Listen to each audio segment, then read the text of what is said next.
Uy, ang bilis ng mga araw, ano po? Nangangalahating taon na naman tayo. Today is June 1, 2025. So, Merry Christmas. Napansin ko kanina may mga dumating na kaibigan yata ni Kuya Jethro. Atin po silang welcome dito. So, maraming salamat sa inyong pagpapa-unlock sa kanya invitasyon. Corny ang ginagawa namin dito, ano? Corny. Pero yun ang paraan ng Panginoon para makilala natin siya. Nakikita ko rin yung isang lalaki na naroon sa malapit sa poste. Hindi ko masyadong pamilyar. Welcome po kayo. Hindi ko po alam kung sino nag-invite sa inyo, pero salamat po sa inyong pagdating. Pwede po ba akong hindi nabati na kasama ni Sister Du? Hindi ko rin pamilyar. Kasama mo ba siya? Yung katabi mo? Ay, kay Noe rin. Ayan. Sige, talagang salamat sa Panginoon at may mga tao na talagang ginagamit ang opportunities para mag-anyaya ng mga kaibigan at kamag-anak. So ngayon ay kukonclude natin ang ating pag-aaral sa ating tema ng May, kasi ito'y covers chapter 4 and 5 and meron pa tayong ilang talata na hindi napapag-aralan sa ikalimang bahagi o ikalimang kabanata ng aklat ni Lucas, at yun po ang ating pag-uusapan ngayon. So kung mayroon kayong banal na kasulatan ay anumang wika, naka-translate ang inyong Bible. Kung ito ay nasa app or nasa talagang physical Bible katulad nito, ay pakinggan natin ang mababasa natin sa Luke chapter 5, 27 to 39. Okay, so 27 to 39. So ngayon ay ating pakinggan at pagpalain nawa ang pagbabasa ng kanyang salita. So pakinggan natin po. Sabi, later, as Jesus left the town, he saw a tax collector named Levi sitting at his tax collector's booth. Follow me and be my disciple, Jesus said to him. So Levi got up, left everything, and followed him. Later, Levi held a banquet in his home with Jesus as the guest of honor. Many of Levi's fellow tax collectors and other guests who also ate with them. But the Pharisees and their teachers of religious law complained bitterly to Jesus' disciples, "Why do you eat and drink with such scum?" Jesus answered them, "Healthy people don't need a doctor. Sick people do. I have come to call those who think they are righteous, I have come to call not those who think they are righteous, but those who know they are sinners and need to repent." Then in verse 33, one day some people said to Jesus, "John the Baptist's disciples fast and pray regularly, and so do the disciples of the Pharisees. Why are your disciples always eating and drinking?" Verse 34, Jesus responded, "Do wedding guests fast while celebrating with the groom? Of course not. But someday, the groom will be taken away from them, and then they will fast." Then Jesus gave them this illustration. "No one tears a piece of cloth from a new garment and uses it to patch an old garment. For then the new garment would be ruined, and the new patch wouldn't even match the old garment.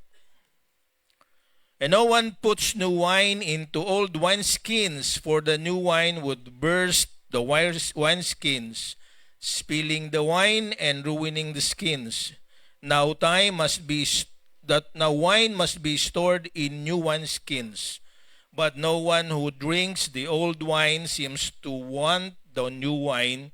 The old wine is just fine, they say. Palain nawa ang pagbasa ng salita ng Panginoon. Let's pray. God and Heavenly Father, may the meditation of our lips be pleasing to you, and may the message that you have for us touch our hearts, our minds, and our whole person, so that you can change us. Bless your servant and make him able to communicate clearly and properly the words that you want the people to hear. In Jesus' name we pray. Amen. Okay, so gusto kong balikan yung ating layunin for May. Nag-extend tayo first week of June, first Sunday of June. Our goal is to learn to accept that Christian ministry can bring either the best or the worst in us. Ito po ang katotohanan. Kapag tayo ay naramdaman natin na tayo ay tinawag ng Panginoon para maglingkod bilang isang Kristiyano, kung tayo ay seryoso sa ating ginagawa, ito yung pagkakataon para yung pinakamabuti at yung ultimate na kaya natin, sabi nga natin, your full potential ay mailabas. At kung minsan, yung tunay na pagkatao natin at tunay na nilalaman ng puso na tayo nga ay broken people, tayo ay makasalanan, sometimes even when we are ministering o tayo naglilingkod sa iba, doon lumalabas ang sabi nating pinakapangit at pinakadimabuti sa atin. So, pinag-aralan natin for the past several weeks ang iba-ibang pwedeng mangyari na dahil ang ating ehemplo ay ang ating Panginoong Hesus mismo. Kung tatandaan natin sa unang linggo ng Mayo, nakita natin na pagsisimula pa lang ni Jesus sa kanyang ministeryo sa lugar na tinatawag na Galilea, sa kanyang mismong bayan sa Nazareth, siya ay yung kanyang pinahayag at kanyang ginawa ay hindi kinalugdan. Iba-ibang opinyon ang tinanggap niya, merong natutuwa, at higit sa lahat, mas aktibo yung hindi nagalak. Kasi ang tinitingnan nila, first and foremost, ay kung sino si Jesus. At ang kanilang natatandaan, ang lalaking ito ay anak ni Maria at ni Jose na isang karpintero. Sabi ng isang nabasa kong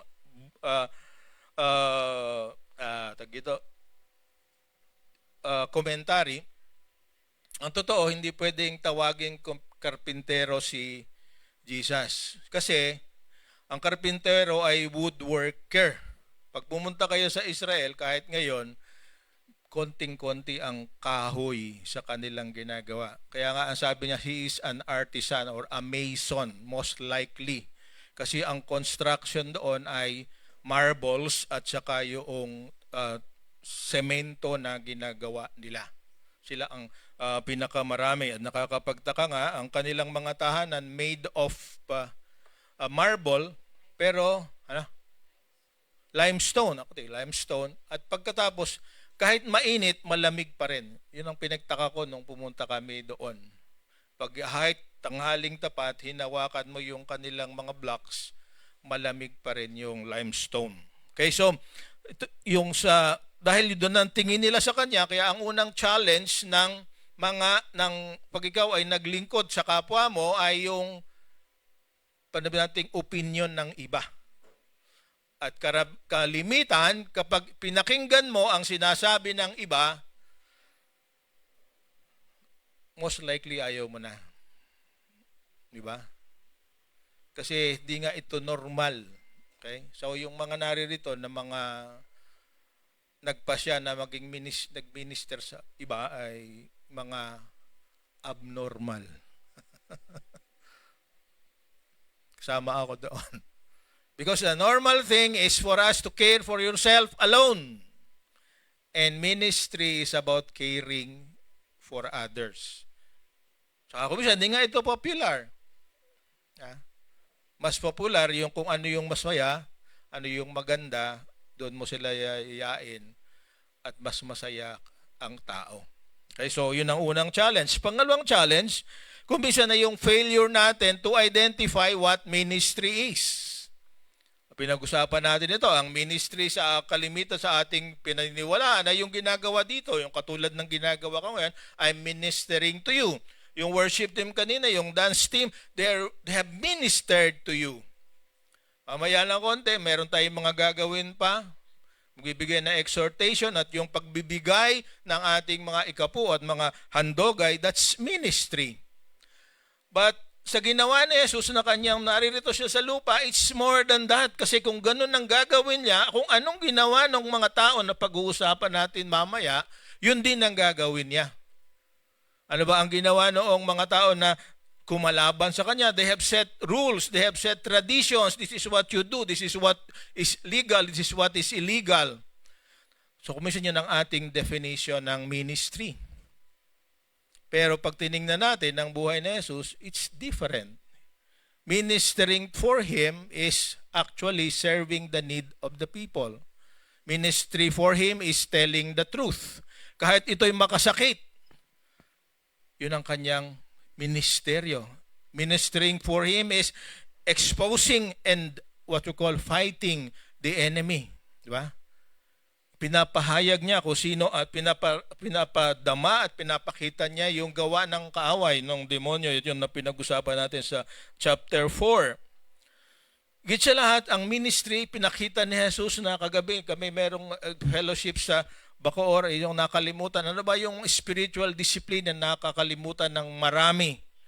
At ito nga yung isang example ni Jesus na siya ay nagpapahinga.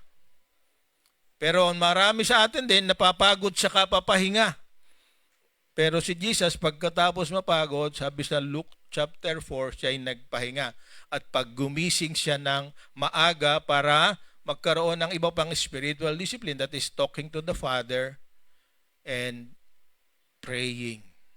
So, yan ang tamang definition ng ministry. Kaya lang, pagka ikaw ay talagang magiging involved sa ministry, pag-isipan mong mabuti, kahit si Jesus Christ, sabi niya, count the cost.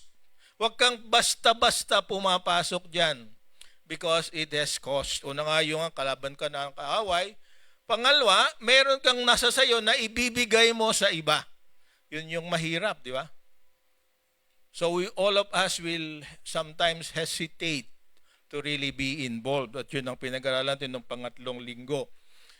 Noong Sunday, kung ating sa pangunguna ni Kuya Saya, parang hindi ko siya nakikita ngayon, ay ating gusto kong makita natin na ang ministry ay isa ring bagay ng may kaugnayan sa panalangin. So sa ating istorya, noong Sunday, dalawang klase ng panalangin, yung personal prayer. Noong lalaking may ketong, sabi niya kay Jesus, if it is your will, I will be healed. So yun yung kanyang personal prayer. At kasama naman noon, do sa kasunod na istorya, yung lalaki na binuhat ng kanyang 4 na kaibigan at binakbak nila yung bubong ng bahay, sabi ng bahay ni Peter, na nasa Capernaum, para mailapit ang kanilang kaibigan sa Panginoon. That is what we call intercession. So ang ministry para maging matibay ay kailangang meron kang panahon para manalangin para sa sarili mo at para sa iba. So makita natin, ministry is more complicated than what we think. Akala natin tayo ay naririto at sisimba linggo-linggo, we are ministering. Ginagampanan daw natin ang ating responsibilidad. That's legalism. Diba? So magagalit ang iba sa inyo, it's not required for you to attend every Sunday. Kasi kahit attend ka ng attend every Sunday, pag ginagawa mo during the week, ay kabaligtaran, sayang. So, bakit natin kailangang maririto every Sunday? It's for the others. Di ba? Para sa kapakanan ng iba.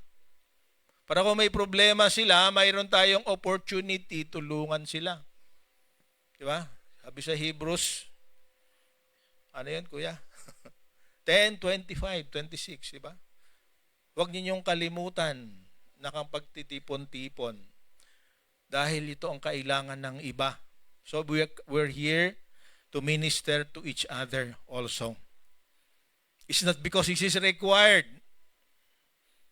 Pero ang problema, pagka hindi mo nga ito ginagawa, your strength, your energy to resist the enemy suffers. Kaya I would rather not absent than to be weak during the week. Meron namang iba, kaya naririto, may mga tradisyon na kailangan mong gawin linggo-linggo, kaya ang pinabantayan nila lagi ay yung Lord's Supper. Kasi pagka raw hindi nakapag-communion ay nanghihina. Walang vitamins masyado yan, sugar and coloring. Pero yung pag-alala sa ginawa ng Diyos, yun ang nakapagpapatibay sa atin. Amen? Hindi yun masama sa kalusugan dahil kukunti. Pero pag marami, of course, may problema. So, ministering. So, ipag-usapan natin, bakit yung iba, aside from their personal hesitation, ay ayaw talaga, ang hindi pinipili actually, yung maging iba sa iba. Kasi ang kalakaran, mas marami, ay ito lang ang ginagawa. Sabi, hindi naman ako pumapatay ng tao, so ako'y mabuting tao. Makarating ka ba sa langit? Ang unang question na meron bang langit? Diba? So, things like this. At higit sa lahat, kung minsan ang dahilan kung bakit nag-aatubili o hesitant or reluctant ay hindi actually sila pinapayagan o binibigyan ng pagkakataon nung mismong dapat ay umaakay sa kanila patungo sa landas ng kaligtasan. Okay. Ang dahilan kung minsan kung bakit hindi nagkakaroon ng interes ang mga tao para lumapit sa Panginoon ay tayo rin. So pag-usapan natin ito at makikita natin sa nakita ng enkwentro ni Jesus, ito ang isa sa mga unang enkwentro ni Jesus sa mga Pharisees and teachers of the law. So, ang title ng ating pag-uusapan ngayon, namatay na dito sa akin, the session is closed, Prejudices, discrimination, and traditions can obstruct ministry. Okay?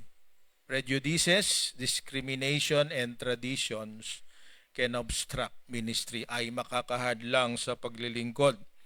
So, para maintindihan natin kung anong topic na pinag-uusapan natin, define natin muna yung ano bang ibig sabihin ng salitang prejudice.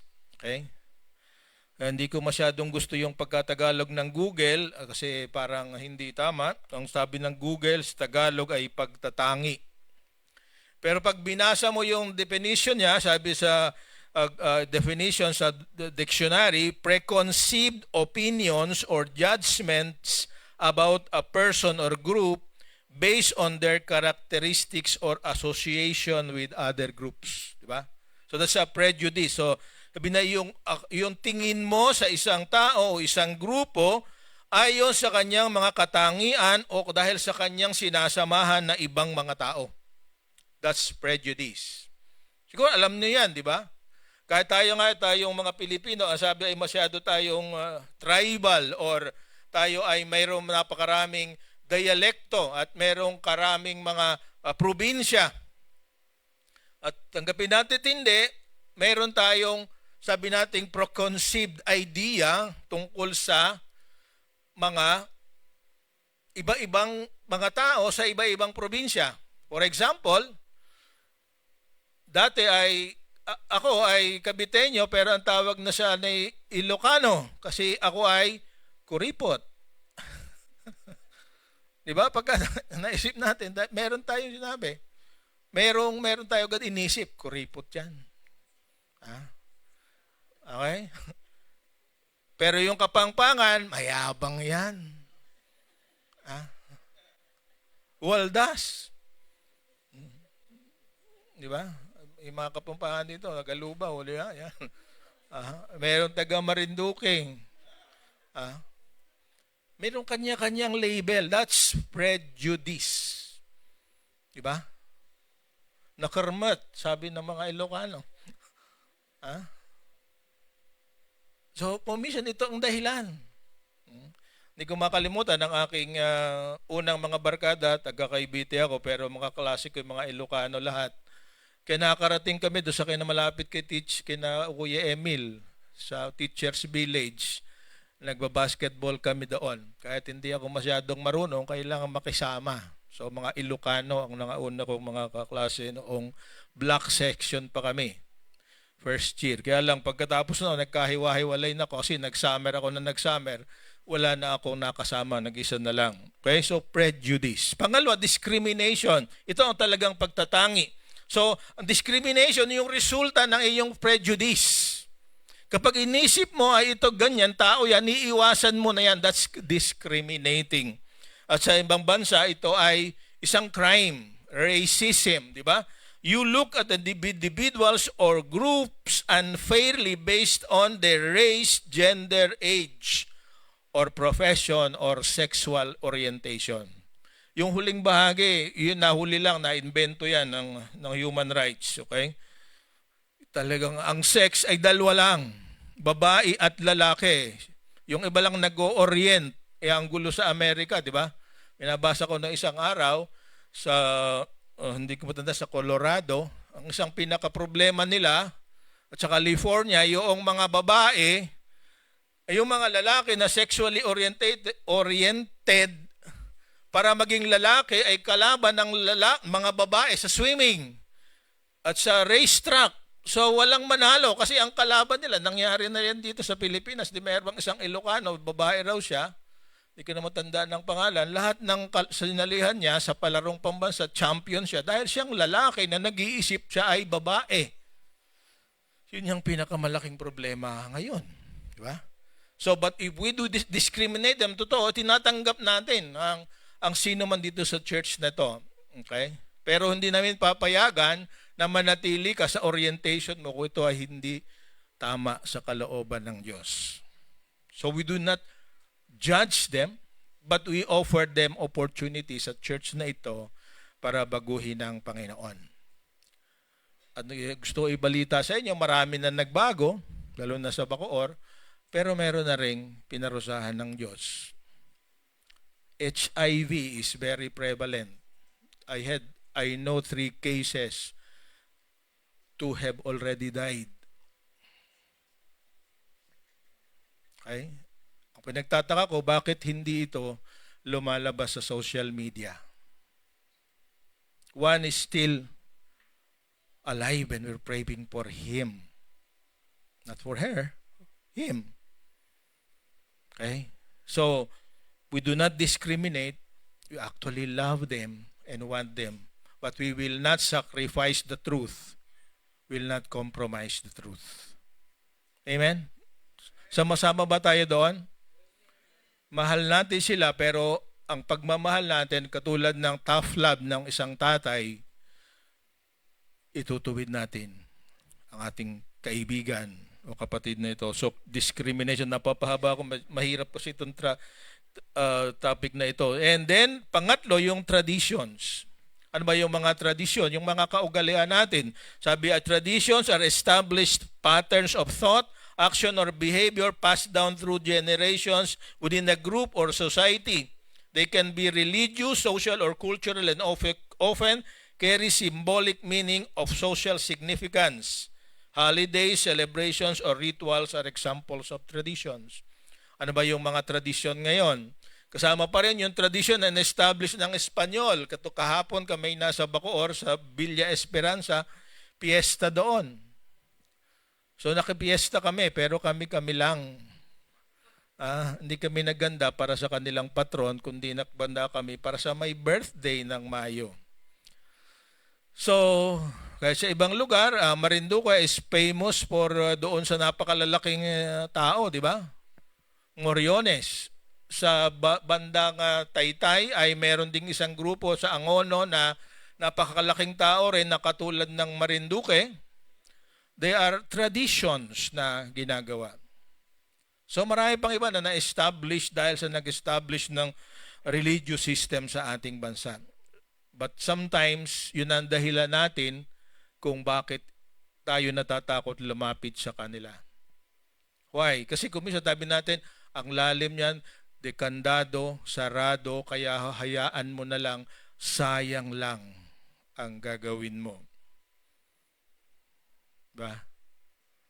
Sayang lang. So that is discrimination. So gusto kong ating bigyan ng pansin ang isang statement na ito na siya magiging sentro ng ating usapan.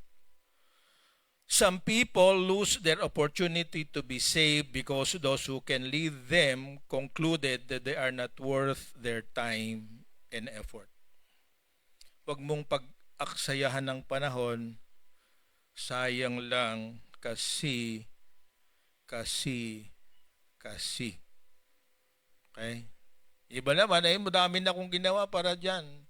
So, pabayaan mo na lang. Ang tanong, kailan tayo susuko? So, pakinggan natin ang istorya ng ating Panginoon. Ano ba ang talagang dapat nating tandaan sa... Ba't nawala yung isang slide dito? Okay, so the message of Jesus is for everyone and specifically for those who are despised by society. Ito ang unang gusto kong tandaan natin. Ang mensahe ng kaligtasan ay para sa lahat at lalo na sa kanila na sabi nating pinababayaan ng lipunan o kaya nililibak ng lipunan, kinamumuhian ng lipunan. Why? Kasi meron silang ginawa na hindi nakakabuti sa kanila. At ang pag-uusapan natin dito sa 5:27 to 32 ay yung mga lalaki na sabi nating tumalikod sa sa bansang Israel. Yan, naroon pala. Balik nga natin. The message of Jesus is for everyone and specifically for those who are despised by society. So bakit natin nasabi yan? So merong isang lalaki na ang pangalan ay Levi. Hindi siya nakaimbento ng Levi's jeans. Pero ang pangalan niya ay Levi o Levi. Pero pinalitan ni Jesus ng pangalan na Matthew. Okay, so Mateo. So sabi dito, later as Jesus left the town, actually ito ay, ang town na sinasabi dito ay, hindi natin sigurado kung Nazareth or Capernaum, pero si Matthew ay most likely taga Capernaum. Mag-alalaban natin yun sa sunod na Sunday, pag-uusapan natin ang 12 disciples ni Jesus. Sabi niya, merong isang kolektor ng buwis o maniningil ng buwis na nakatayo daron sa kanyang binating opisina. Kung merong gusto niyong makita ang mga detalye dito na fictional, ay pumunta kayo sa Chosen season 3 and 4. Hindi ko na sa Bacoor pinakita ko yung season 4 sa kung bakong pagtawanan nabubulol ko ngayon na tungkol kay Peter. Okay? So, sabi siya ay isang tax collector. Ano bang masama sa kanya? Alam nyo, yung tax collector ay hindi naman mga taong pangkaraniwan. Ang totoo, para maging tax collector ka noon, talagang bibili ka ng prangkisa. Kaya I believe Matthew was from the middle class. So they will pay the Roman government a certain sum. Pag nakabayad sila, ang gagawin nila ngayon ay merong mga tax rates na ibibigay katulad din ng ginagawa ngayon. At lahat ng activity ng mga tao ay binibigyan ng buwis. Katulad ng sa pangalan ito, sa The Chosen, ang lahat ng mga naroroon galit, lalo na yung mga mangingisda, dahil pag nakahuli sila ng isda, proportionately merong buwis. At sa istorya nila, si Peter ay malaki ang utang at ang naniningil sa kanya ay si Matthew. Na kapag hindi nakabayad si Peter at certain time, yung bangka ni Peter ay mapupunta na kay Matthew. That's fiction, ha? Hindi yan biblical. Pero pwede, plausible, di ba? Kaya magkaaway sila. So, dahil kilala ni Peter si Jesus at sila naman ay ng mga miracles ay nangyayari sa Capernaum na kung saan naka-assign si Jesus, si Matthew pala, sorry. Nung tawagin, hindi naging problema na. Sabi din, kasi paano ba nangyari na sabi lang ni Jesus, "Come, follow me and be my disciple," tumayo si Levi at sumunod at iniwanan lahat. Okay, doon pa nga sa season 4, season 3, ay meron nakabantay sa kanya na isang Roman soldier. At dahil susunod niya siya kay Jesus, binigay niya yung susi sa kanyang booth at hindi na siya bumalik. Okay, so come, follow me. So, yes, si Jesus ay tinawag siya at si Matthew ay tuwang-tuwa. Why? Kasi dahil sa ginawa ni Matthew, pati nanay niya at tatay niya ay kinamumuhian siya. Because siya ay, sa katulad sa ating panahon ng mga Hapon dito, ay ang tawag sa kanya ay makapili. Pagkasundo sa Roman Empire. Katulad rin ni Laurel na ating naging presidente nung panahon ng Hapon, ang tawag sa kanya ay isang taksil sa bayan. At napakaraming galit sa kanya kasi alam niyo ba, pagka sila ay nanguningil ng buwis, merong standard rate, kumaga ang rate ay 10 piso, pero papatungan niya yon ng komisyon ay mas malaki pa sa 10, kahit nga sa isang pag-aaralan natin later, sa Zacchaeus, 4 times ibabalik daw niya. So, ibig sabihin, kung 10 ang kailangang buwis, gagawin niyang 50 at yung 40, kadya yun. That's the system. Di ba? Kung ikaw yung nakahuli ng isda, magdamag kang ng huli, pagdating sa shore, merong kolektor, at kalahati ng isda mo ay mapupunta sa kanya, alyon sa value ng isda, matutuwa ka ba? Ba? Siya nakatunga nga lang. Pagdating, money down. Di ba? Ganun na sitwasyon. So, ayaw na ayaw nila sa tax collector. At ang higit sa lahat, dahil sa ganung practice, sila ang isa sa pinakamayayaman sa lugar nila. Ang nakakatalo lang sa kanila, yung pinakamamayaman ng mga religious people din, yung mga Sadducees. Okay? Huwag natin pag-usapan muna yon, Sadducees. So, nang tawagin, sumunod. Kasi naniniwala ko, hindi rin masaya si Matthew sa nangyayaring trato sa kanya. May pera siya, pero walang kaibigan. Mayaman siya, pero walang natutuwa. Kahit na pagsisimba, pagpunta sa synagogue, hindi siya pwede. Because ang conclusion sa kanya is as a vile sinner. So yun yung kanyang problema. Kaya nung may tumawag na isang guro, isang rabbi, immediately sumunod siya. At sa tuwa niya, ito nga pagbabasahin natin, later sabi niya held a banquet in his home. So kaya niyang mag-entertain na napakarami. Sabi niya, many of Levi's fellow tax collectors and other guests, including Jesus, ate with them. So sa tuwa ni Matthew na may tumanggap sa kanya, yung lahat ng kaibigan niya ay immediately sinaman niya at baka sakaling mapakinggan si Jesus, sila rin ay makatanggap ng taong tatanggap sa kanila. Diba? Yun ang mindset, di ba? Kaya aside from ito, despedida niya sa mga fellow tax collectors niya, this is an opportunity for them to hear the truth. Na merong pa rin silang pag-asa, na merong pwedeng magpahalaga sa kanila, and that is Jesus. Okay? So, kung kayo niyaya ni Jethro, meron siyang dahilan. Kaya tayo ay naririto at salamat sa inyong pagpapaunlak. Kung sino man na nagyaya sa inyo, it's because they have found Jesus and they want to share Jesus with you. So, pinalitan pa ang kanyang pangalan. Pero katulad ng sabi ko kanina, merong hindi natutuwa. At ang mga natutuwa hindi natutuwa sa kanya, katakataka yung mga taong dapat ay matuwa dahil merong isang tao na may pagkakataong magbago.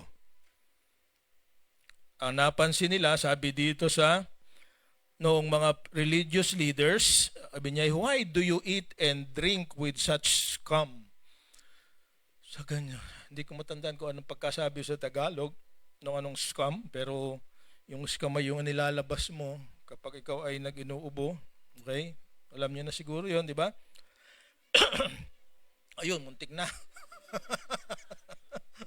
Alright, so, kaya sabi ni Jesus, healthy people do not need a doctor. Sick people do. We have come to call those who think they are righteous, not those who are not to those who think they are righteous, but those who know they are sinners and need to repent. Okay? So yun din ang maging attitude sana natin. May mga kaibigan tayo na bubuhay sa mga paraan na hindi nakalulugod sa Panginoon. Maaring hindi tax collection, maaring ibang bagay. Pero katulad din natin, kailangan nila ang Panginoon. Ang isang pinakamalaking problema ng nabanggit na sa isang binasa ko ay ang isang tao raw pag naging Kristiyano, ang gagawin niya, magpapaalam niya sa dati niyang barkada at ang gagawin niya, yun na lang dating yung mga bagong barkada niya ang di-develop niya at iiwanan na yung lahat. Diba? Yun ang ating tendency kasi kapag dumama ako diyan, mahihirapan ako. Baka pagka ako hindi lumayo sa kanila, yung mga bisyo nila, magiging bisyo ko pa rin. Well and good. But is it necessary for us to do the same thing for us to become friends? Kailangan bang uminom din ako para ituring mo akong kaibigan? Kailangan bang ginagamit mong bawal na gamot ay gamitin ko rin para ituring mo akong kaibigan? Diba? Kailangan bang yung salita niya ay maging salita ko rin para ituring mo akong kaibigan? Ang tunay na kaibigan, tinatanggap ka for who you are and what you are. But He will not allow you to remain as you are because alam niya na mapapahama ka. Diba? Hindi ko ito-tolerate ang maling ginagawa mo pero kaibigan kita as a person. That's the good news. Pero yung religious system, ang iba, kailangang maging katulad ka namin at mamaya pag-uusapan pa natin, re-require nila para pakisamahan ng taong banal. Kasi mali nga kumisyon ng ating interpretation sa salitang banal. Banal does not mean sinless. Holy is not sinless. Holy is being set apart for the glory of God. Abraham is a sinner. Moses was a sinner. David was a sinner. But they are holy because Jesus, the Lord, set them apart for a purpose. It is good if you become good and righteous. It is better, but it does not mean that you are always right when you are holy.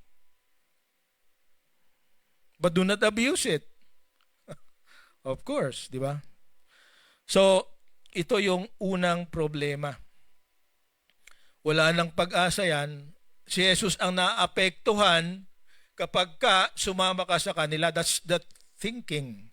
Pag sumama ka sa makasalanan, nagiging kasalanan mo ang kasalanan nila. Even in the book of Ezekiel, it says, kung sino ang gumawa yun ng may kasalanan, hindi minamana ng nanay o ng anak ang sa kasalanan ng tatay. It is his personal decision. Pero may magagawa ang tatay para hindi mahulog sa kasalanan ang kaniyang anak. Kaya nga sa June 12, inaanyayahan ko kayo, nakasingit na naman.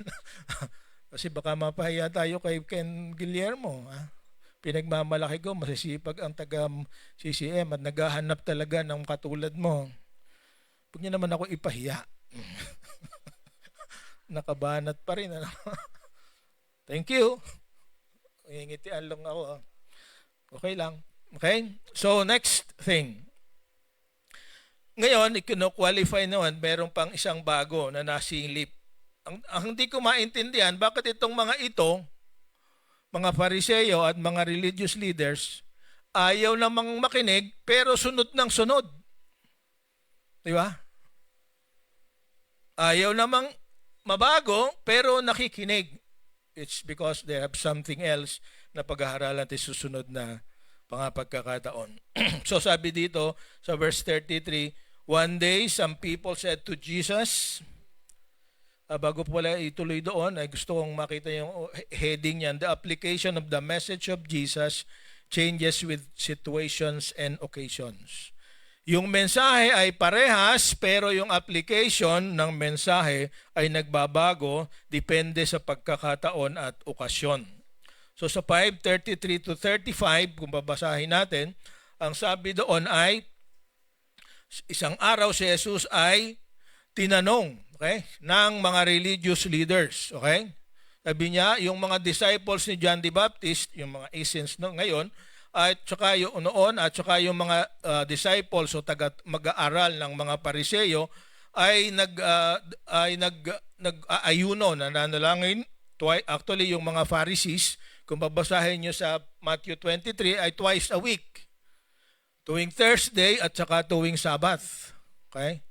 Pero sila ay kinondena ng ating Panginoon dahil sa ginagawa nila, hindi dahil sa fasting, kundi yung attitude sa fasting. Kaya sila ay nag-iisip na, sabi niya, bakit yung mga sumusunod sa iyo ay wala nang ginawa kundi uminom at kumain, eating and drinking. Pero ang sagot ni Jesus, sabi niya, ang mga wedding guests ba ay hindi kumakain kapag mayroong selebrasyon? Di ba? Mayroong kumakain sila, di ba?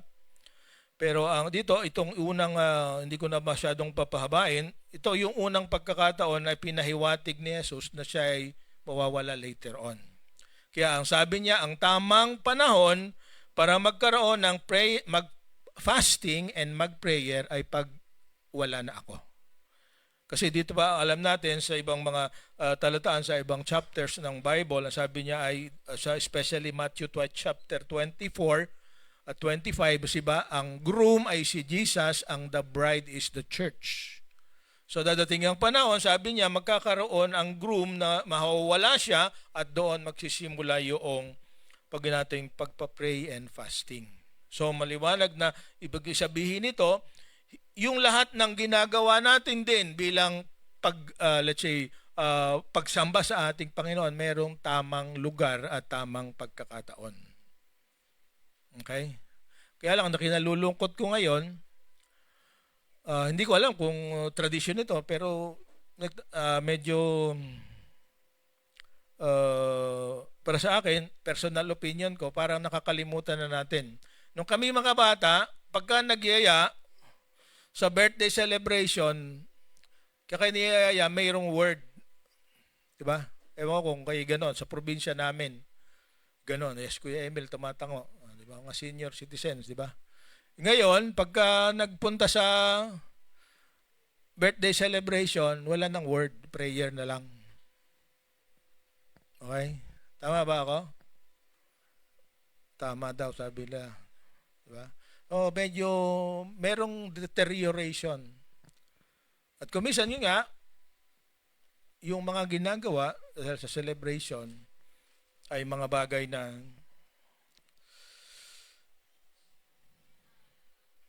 nagiging dahilan ng kaguluhan.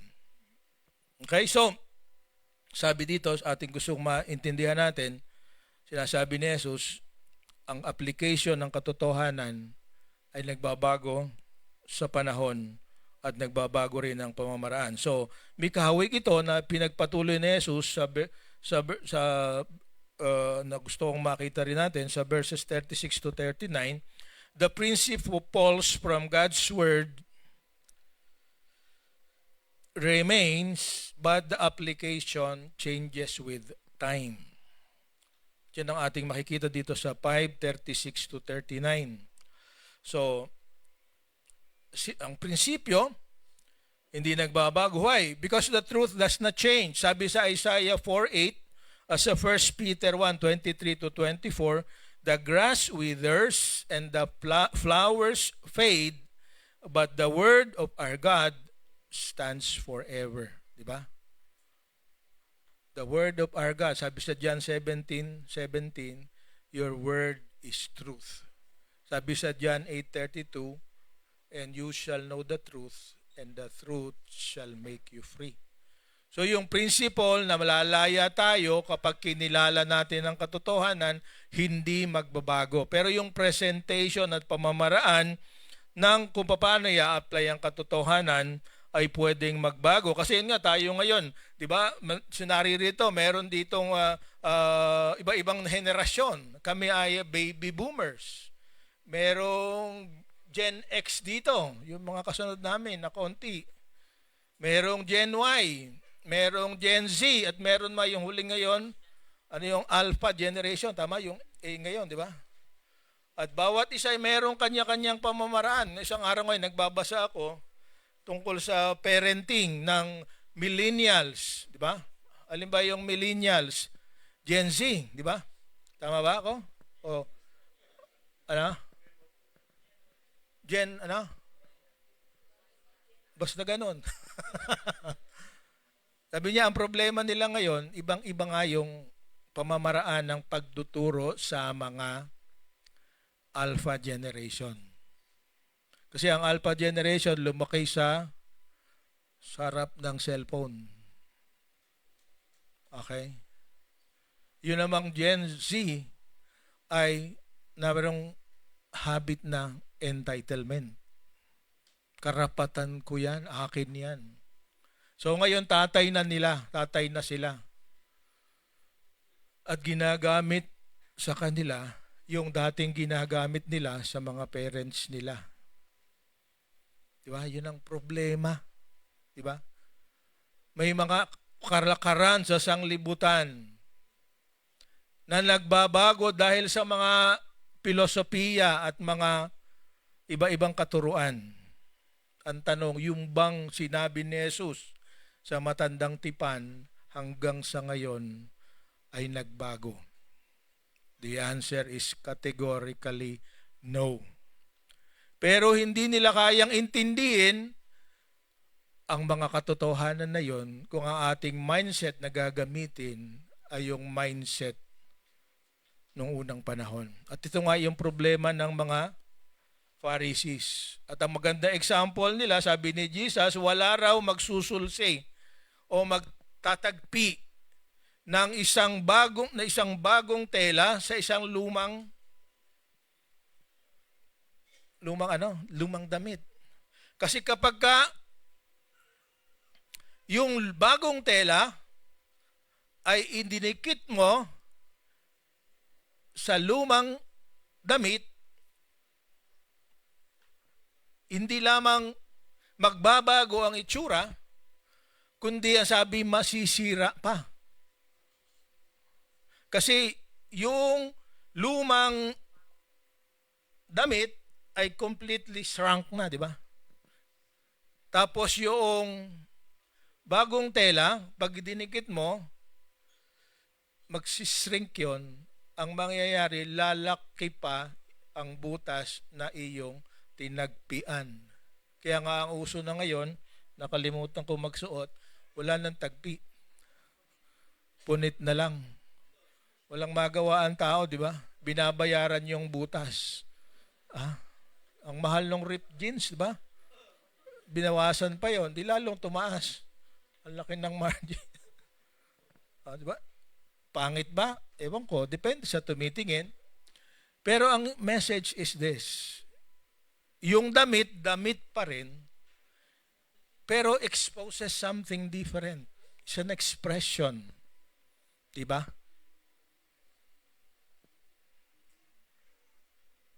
Pero yung katotohanan na kailangan mong damit ay hindi nagbago.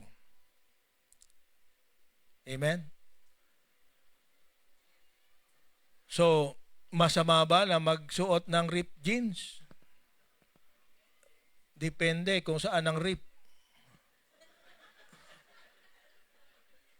Meron kasing rip dito, babae pa. Diba?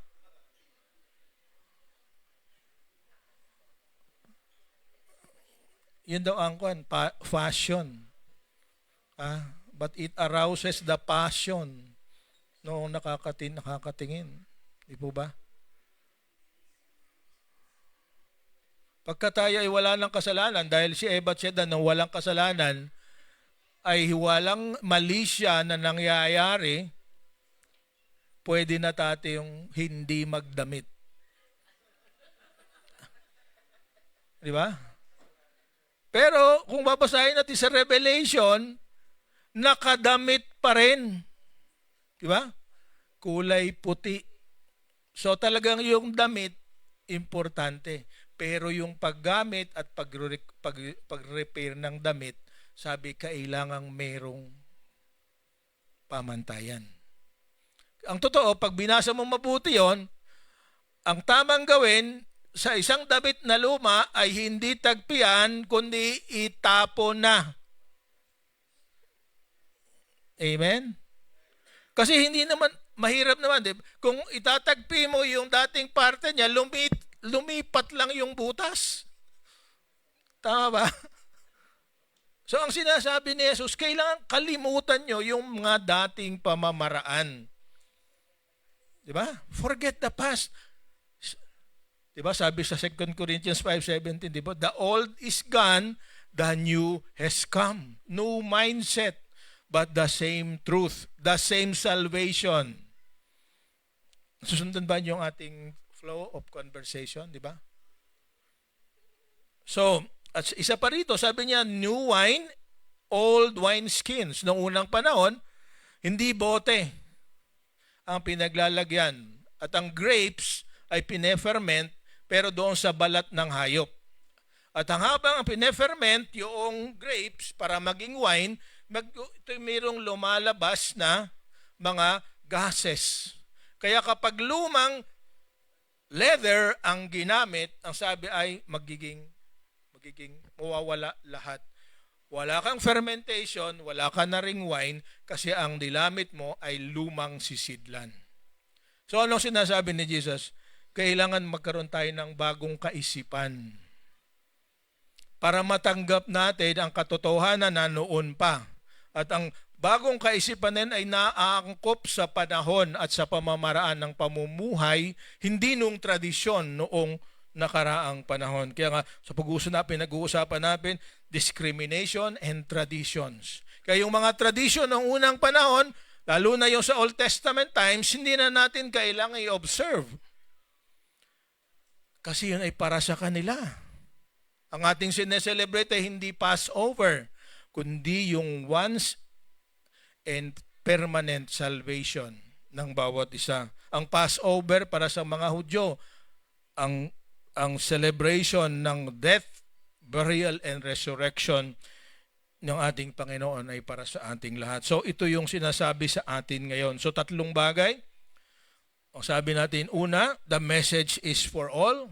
Pangalawa, the message application is changes with time. At higit sa lahat, if you really want to be free, kalimutan yung mga bagong tradisyon at sumunod sa tinuturo ng ating Panginoon. That's our simple message this morning. So, our conclusion, when Christians surround themselves almost exclusively with believers, they lose their ability to be ministers of the Word. So talagang kailangan natin tayo maging involved Hindi lamang sa buhay ng bawat isa dito sa ating pamilya, kundi kailangang mahipo natin yung mga iba pa. So what's our application? To be effective ministers of the word, we have to move closer to the unsaved and try new ways of preaching and winning the lost. So, ano yung ating new way para sa church na ito? Ang ating new way is to become related not only with our group but also with the people around us. Our family, our friends, our classmates, our office mates. We have to reach and move closer to them. Not for us to be brought and taken away from the truth, but to us to cause a change in their life. So purihin ang Panginoon, ito yung sinasabi sa atin ngayon.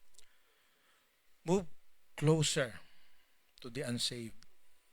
Yung mga wala pa sa Panginoon, bigyan natin sila ng pansin. Pero ingatan natin na ating sarili.